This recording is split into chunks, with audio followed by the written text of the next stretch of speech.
The courtroom froze as Janelle held the will aloft like a relic dredged up from a grave. Kody's pupils shrank, his breath stilled, and even his attorneys seemed to lose color. "Explain," Judge Reynolds ordered, his voice slicing through the suffocating silence. Janelle placed the original will on the evidence table. "This is the true document. Kody hid it in the storage unit. It leaves the estate to me and Christine. Not Robin. Not Mary. Not him." The judge flipped through the pages, each crackle echoing like a gunshot. "This is notarized. Dated. Witnessed. Legal." Kody finally erupted. "It means nothing. My mother was confused. Enough," the judge snapped. "Sit down." But Kody wouldn't. He slammed both hands against the defense table so hard the microphone squealed. "You don't understand what it takes to run a family like mine," Kody shouted. "You don't understand the pressure, Mr. Brown," the judge said, rising halfway from his chair. "Another outburst, and you will be removed." Kody's attorney tugged at his sleeve, whispering frantically, but Kody jerked away, pacing like a trapped wolf. And then, the courtroom doors opened again. A man stepped inside. Tall. Gray suit. Wide-rimmed glasses. Composure of a man who carried government secrets in his pocket. "Your Honor," Prosecutor Carville announced, "this is Jonathan Schaefer, senior investigator with the Department of the Interior. He's here regarding the land fraud tied to the mother's estate." Kody froze mid-step. Janelle blinked. Christine's fingers curled into fists. Schaefer walked calmly to the witness stand and took an oath. "I've been investigating a suspicious land transfer filed 11 years ago," he said, voice controlled, smooth, lethal. "The deed sent to this court today. We've been tracking it." The gallery leaned forward as one. Schaefer continued. "The trust Kody arranged wasn't just fake. It was used to apply for 3 federal grants: land rehabilitation, agricultural development, and tribal community partnership grants." Gasps. Robin covered her mouth. "That means," Schaefer said, "fraud was committed not only against the IRS, but against the federal government. Total estimated damage, $1. 4 million. Kody sputtered. "I didn't take $1 million. Schaefer didn't blink. "You took $1, 42 million, Mr. Brown. And we traced where it went." He opened a binder. Each page was a nail in the coffin. "Here," Schaefer said, "are wire transfers into a crypto wallet connected to your cabin. And here," he flipped another page, "is the purchase order for a vehicle registered under the alias Rob Brown. A bulletproof SUV." Kody's eyes darted wildly, calculating, drowning. "And finally," Schaefer said, laying down a printed manifest, "shipments of dehydrated survival meals, medical kits, and foreign currency. Enough to live 2 years off-grid." Robin whispered. "An escape plan. He really was leaving." Christine's eyes glistened with a rage carved from years of silence. Janelle steeled herself, jaw set. The judge turned to Kody, voice like a tomb door sealing shut. "Mr. Brown, everything you have attempted to hide is coming to the surface. You have one option left. Cooperate." Kody sat down slowly, deflated, trembling, his bravado collapsing like wet cardboard. And then Mary stood. Everyone turned. Her voice was raw, but steady. "Your Honor, I need to clarify something." Her attorney tried to stop her, but Mary brushed his hand away. "The will," she said, staring at Kody with a grief that ran decades deep. "I knew about it." The courtroom went deathly silent. Mary inhaled. "I saw it once. Years ago. Christine showed it to me, and Kody told me it was outdated, that a new one existed, leaving everything to him." Kody's head whipped toward her, eyes bulging. "You weren't supposed to say that," he hissed. Mary continued, louder now. "I believed him. I destroyed the envelope I found because he convinced me Christine and Janelle were trying to steal from the family." Christine gasped. Janelle's lips parted in shock. "You destroyed evidence," the judge demanded. Mary swallowed. "Yes. And I regret every second of it." Judge Reynolds rubbed his temples. We are now dealing with a multi-layered conspiracy crossing state, federal, and tribal jurisdictions. He paused, then turned to Kody. Mr. Brown, based on the evidence and the witness testimonies, you are facing charges that could exceed 40 years in federal prison. Mary slumped. Robin looked nauseous. Christine and Janelle exchanged a look, one of vindication, but also mourning for the years wasted. Kody whispered, voice trembling. No, no, no. No, they can't take everything. They can't. Judge Reynolds raised a hand. This court is now in emergency session. Due to the new evidence, we are opening a full federal investigation into the Brown estate. He banged the gavel. Court is adjourned until further notice. The room erupted into chaos. Reporters surged. Security shouted. Kody went limp as marshals took him by the arms. Robin sank back into the chair with tears streaming silently. Mary sobbed into her hands. And Christine stood tall, unmoving, unbroken. The storm was only beginning, because tomorrow, a new witness would appear. Someone no one expected. Someone who knew Kody long before Sister Wives. And they were ready to expose the darkest secret of all. The moment the clerk's voice echoed through the chamber announcing the court back in session, a tense hush rolled across the room like fog creeping over a lake. Kody re-entered behind his attorneys, chin lifted too high for a man who just spent the recess under heavy scrutiny. His expression flickered between arrogance and dread, as if he couldn't decide whether to perform confidence or collapse under the weight of what everyone now suspected. Christine sat rigidly in the front row, hands clasped so tightly her knuckles blanched. Janelle whispered something to her, but Christine didn't respond. Her eyes were glued to Kody, as though looking away would allow him to slip out of accountability once again. When the judge settled, her gaze burned straight through Kody's facade. Mr. Brown, before we proceed, I must remind you that you are still under oath. Any further evasions or misleading answers may result in additional charges. Kody smirked at the warning, a small, shaky twitch of his mouth that pretended bravado while betraying fear. His lawyer angled toward him with a subtle elbow, a silent plea to behave. But Kody had always been his own worst counsel. He straightened as if bracing for a storm he believed he could stare down. The prosecutor resumed her position with a folder so thick it thudded when she set it on the lectern. Let's return, she said, voice sharp as a blade, to the matter of financial concealment. She flipped open the file slowly, theatrically. Specifically, the email chains involving Robin's gatekeeper role. A ripple of whispers filled the courtroom. Kody shifted in his seat. His jaw tightened. The judge raised a hand for silence, and the room obeyed.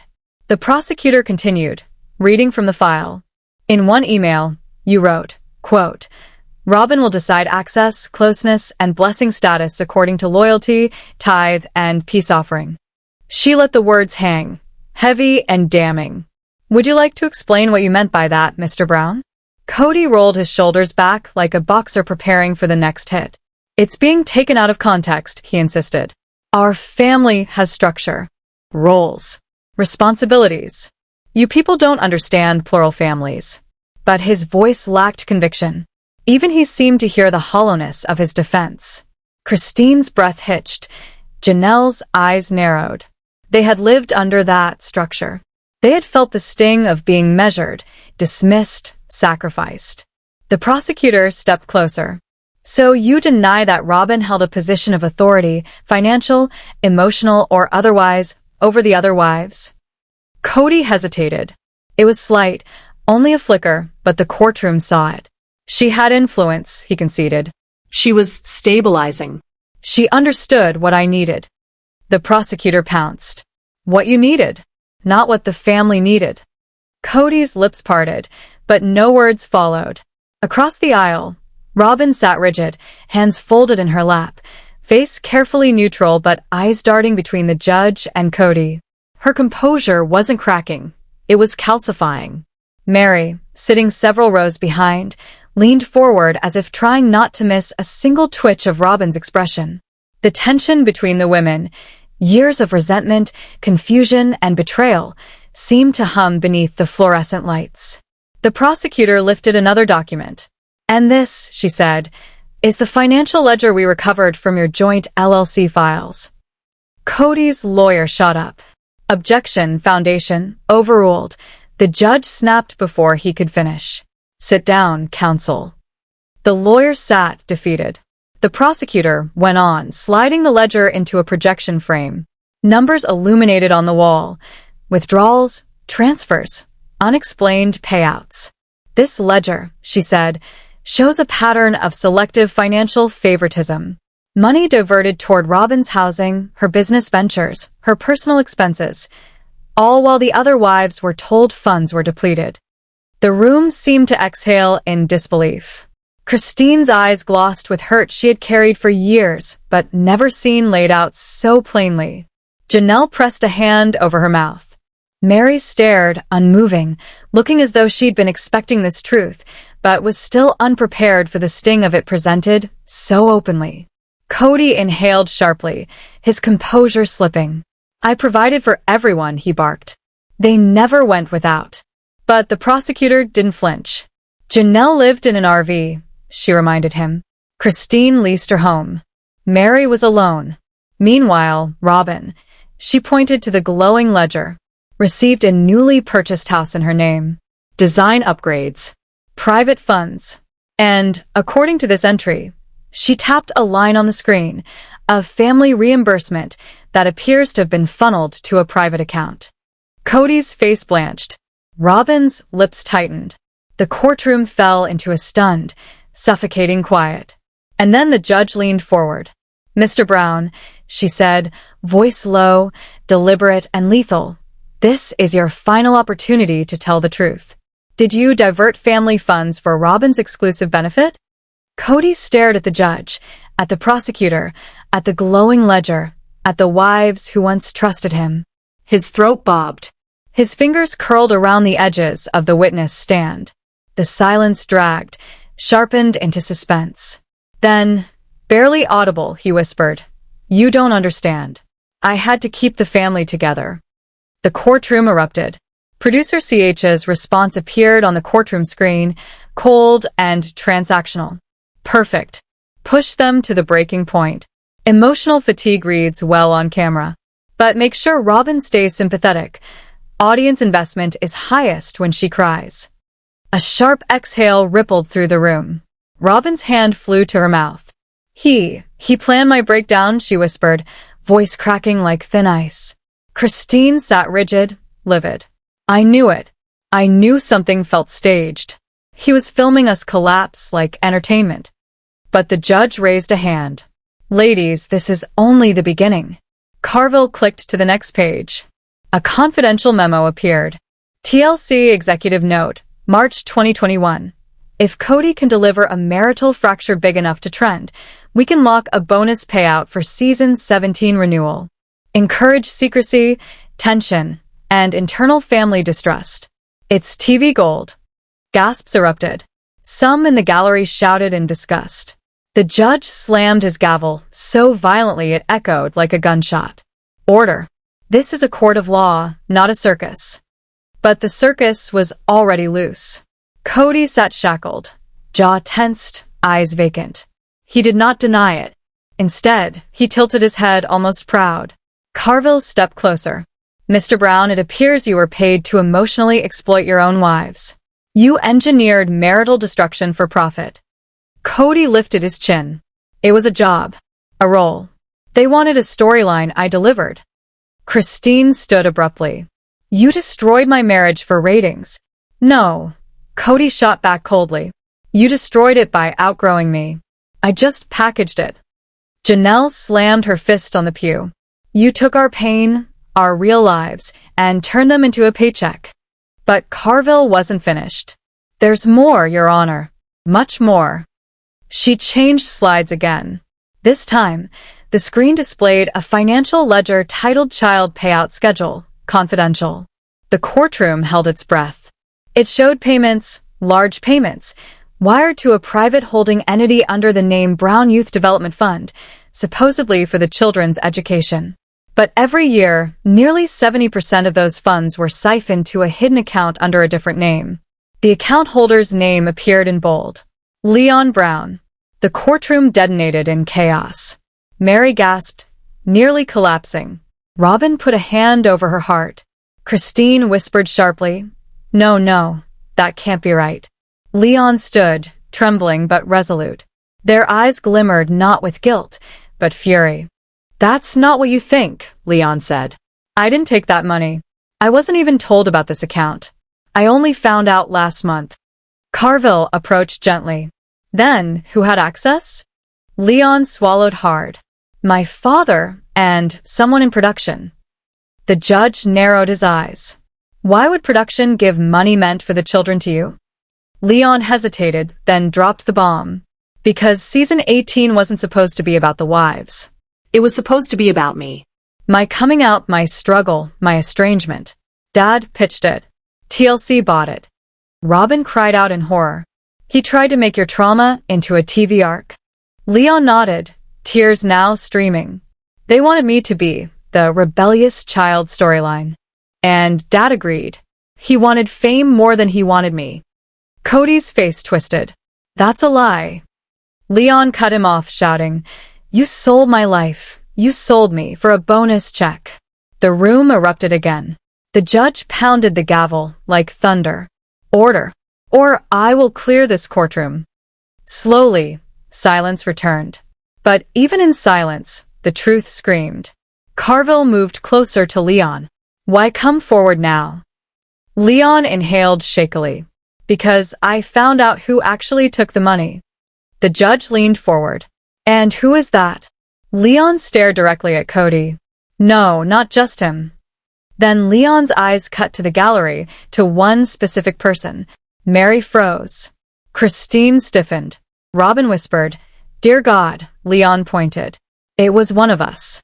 The gallery collectively gasped. Leon spoke again, voice trembling, but unwavering. "The person who withdrew the money, the person who signed for the transfers, the person who helped Dad sell our lives to the network was one of the Brown children." The courtroom exploded into chaos. And then Leon said the name. It was Madison. The moment the name left the judge's lips, Christine Brown went white as parchment. Shock rippled through her so violently that her hand slipped from the edge of the bench, fingers trembling as though they'd been plunged into ice water. For weeks the courtroom had been deluged with secrets, recordings, financial files, witness statements, tears, and revelations that cracked through the Brown family with ruthless precision. But this name? No one in the gallery, the press row, or among the scattered relatives thought the judge would reveal it aloud. They had expected a sealed conversation in chambers, a whisper, a redaction.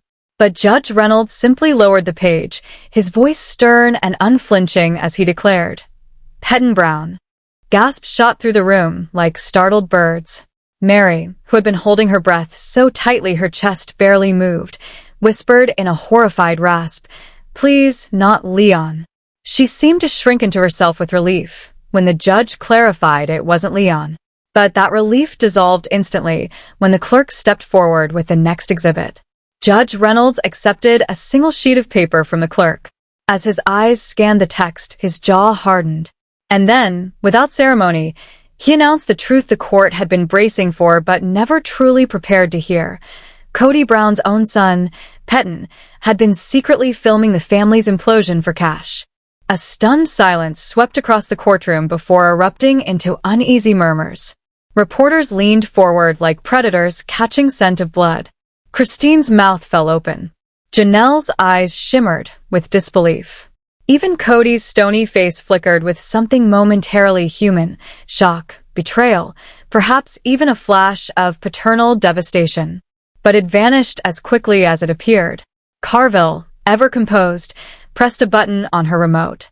The screen lit up with a grainy off-the-record interview between Kody Brown and a TLC executive, recorded months earlier in some anonymous back office. Kody's voice, hoarse and bitter, came through the speakers. "He's lying about everything, the money, the land, the show. If you want the real story, I'll tell you. But I want compensation and protection." The executive's voice responded coolly, "We can provide a discretionary bonus." Kody leaned closer to the camera, desperation etched into every line of his face. "Then I'll give you the tapes." The footage cut to jerky body cam video filmed inside the Flagstaff cabin. Viewers watched Kody counting stacks of money on the dining room table, barking orders and insults at Robin off camera, then laughing about how naive the viewers were, how easy it was to manipulate public sympathy. And then came the moment that detonated the courtroom. Audio cricket. Kody's voice rang out, cruel and smug. "I swear Christine is only staying on the show because she can cry on schedule. She's the emotional center. Once she's gone, the entire thing collapses, and I can finally flip." Christine's heart shattered. She buried her face in her hands as her shoulders trembled, not from weakness, but from the violent collision of grief, relief, rage, and betrayal that she'd spent years suppressing. Janelle reached out instinctively and clasped her hand, whispering, "I can't believe he said that. I just can't." Kody did not blink. His face remained vacant, drained, emotionless, hollow. The expression of a man who knew his illusion had irrevocably exploded.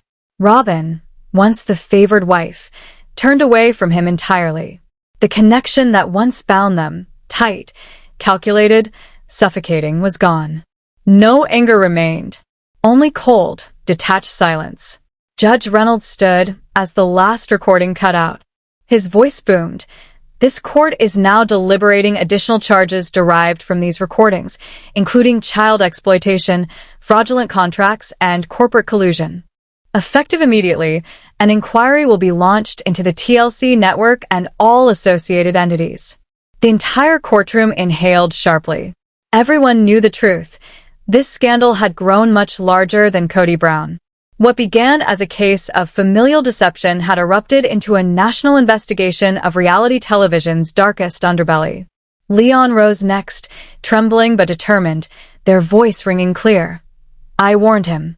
I warned Pet not to get in bed with the producers behind our backs. But he told me he didn't care. He said, 'If it brings Dad down, I'll destroy it all.'" Leon turned to Kody with a mixture of sorrow and fury. "Well, you got your wish." Kody's attorney, pale and sweating, stumbled to his feet. "Your Honor," he stammered, "my client wishes to withdraw his right to further defense or mitigation. He accepts full sentencing without appeal." The courtroom erupted in shocked whispers. Judge Reynolds stared, stunned but resolute. "Very well," he said. "Mr. Brown, is there anything whatsoever, you wish to say before sentence is passed?" Kody stood up slowly. He looked detached from the world, eyes empty, voice flat. "You all got what you wanted. Congratulations. Burn the empire. But just know this." He turned directly to the cameras. "They all taped it, and it's still going to air. People will watch, even as I fall apart." Even at the edge of ruin, Kody clung to a delusion that his downfall was merely more content. Judge Reynolds opened the sentencing folder. Kody Brown for offenses including wire fraud, tax evasion, estate forgery, conspiracy to defraud the United States, child exploitation, and obstruction of justice. You are hereby sentenced to 35 years in federal prison with no possibility of parole. You are barred from any media or commercial activity during your sentence. Effective immediately. A single, vacant blink was all Kody offered before the bailiff secured him in shackles and led him away. He didn't look at his wives. He didn't look at his children. He looked only at the cameras, as though they were the only family he had ever truly acknowledged. But the chaos wasn't finished. Just as Judge Reynolds lifted his gavel, a clerk burst through the doors holding a sealed envelope. "Your Honor, this was delivered just now. For Christine Brown's eyes only." Christine hesitated, her fingers trembling as she accepted the envelope. She opened it slowly. A single sheet slid out. As her eyes moved across the page, she gasped softly, then choked on tears she didn't expect. "What is it?" Janelle whispered. Christine handed the letter to the bailiff. The bailiff read aloud to the court. "Your daughter, Truly Brown, is the sole heir of the final offshore account left undisclosed. The sum totals $1. $2 million. Never reported. Now legally hers." Another shockwave pulsed through the courtroom. Christine broke down, a lifetime of anguish, loss, and resilience rising through her like a tidal wave. Justice, strange, imperfect, painful, had come full circle. The courtroom spectacle surrounding Kody Brown became one of the most explosive reality TV collapses in recent memory, and the drama unfolded like a cinematic thriller. What began as a family dispute quickly transformed into a federal investigation as hidden recordings, financial secrets, and years of manipulation spilled into public view. Christine, Janelle, Mary, and Robin sat divided, exhausted by the emotional wreckage Kody had created, each bracing for the next blow. No one expected the judge to open the trial by naming one of Kody's own sons, Kody Brown, as a central figure in the case, and gasps rippled through the courtroom as the true scope of the scandal came into focus. The prosecution then aired a series of recordings Kody had secretly filmed and sold to the network. These tapes exposed the private reality behind the polished TV persona that viewers had seen for years. The footage showed Kody mocking fans, cursing producers, berating Robin, and admitting he used his wife's emotions for profit. The most devastating moment came when a clip played of Kody bragging that Christine stayed on the show because she could cry on schedule and that her breakdowns kept the ratings alive. Christine collapsed into tears in front of the court, comforted by Janelle, while Robin turned away from Kody entirely. The recordings didn't just damage Kody. They revealed an entire culture of manipulation engineered behind the scenes. After the tapes ended, the judge delivered another shock. A federal inquiry was being launched into TLC and the broader reality TV industry. Whistleblowers stepped forward detailing staged scenes, coerced emotional breakdowns, hidden financial arrangements, and production practices that blurred ethics for the sake of ratings. The case ballooned overnight, shifting from one man's crimes to the exposure of an entire corporate machine built on exploiting people's private lives. Then came Kody's final unraveling. His attorney announced that Kody would stop fighting, withdraw all appeals, and accept sentencing without further defense.